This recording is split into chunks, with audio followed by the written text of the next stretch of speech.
ठाण्यामध्ये यंदा भाजपचा अब की बार 70 पारचा नारा देण्यात आलेला आहे। भाजपच्या इच्छुक उमेदवारांच्या बैठकीत महापौर भाजपचाच होण्याचा नारा देण्यात आलेला आहे।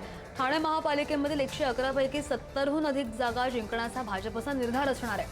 निवडणूक पूर्वतयारी अभ्यास वर्गाच्या बैठकीमध्ये आमदार संजय केळकर, आमदार निरंजन डावखरे, शहर अध्यक्ष संदीप लेले, भाजपचे पदाधिकारी यांच्या उपस्थितीमध्ये पार पडलेल्या इच्छुक उमेदवार कार्यशाळेत भाजपची स्वबळाची तयारी पाहायला मिळाली आहे। शिंदेंच्या शिवसेनेनंतर भाजपच्या माजी नगरसेवक आणि पदाधिकाऱ्यांकडून सुद्धा स्वबळाचा नारा दिला गेलाय।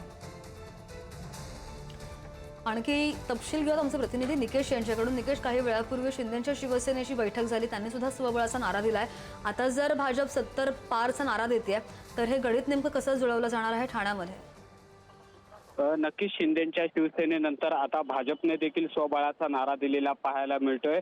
ठाण्याच्या भाजपचे जे जिल्हा कार्यालय आहे त्या ठिकाणी एक बैठक पार पडली। निवडणूक पूर्वतयारी अभ्यास वर्गाच्या अनुषंगाने ही बैठक होती आणि या बैठकीमध्ये भाजपचे आमदार संजय केळकर, आमदार निरंजन डावखरे, शहर संदीप लेले आणि भाजपच्या पदाधिकाऱ्यांसोबत ही बैठक जी आहे ती आयोजित करण्यात आली होती। आणि या बैठकीमध्ये भाजपने आता स्वबळाचा नारा जो आहे तो दिलेला आहे। अब की बार 70 पार, महापौर हा भाजपचाच होणार असा सूर जो आहे तो या बैठकीत गेलेला पाहायला मिळाला।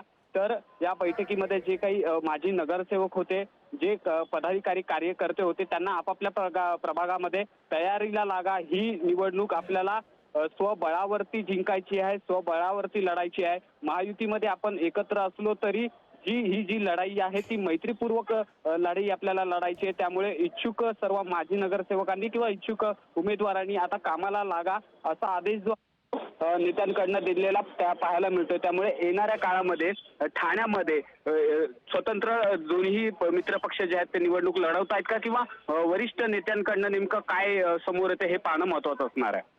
हो, ही समीकरणं नेमकी कशी असतील आणि त्यानंतर भाजपने महापौर आमचाच होईल असा दिलेला नारा, या पार्श्वभूमीवर आता ही लढत कशी होते याकडे लक्ष असेल। निकेश, धन्यवाद दिलेल्या सगळ्या सविस्तर अपडेटसाठी।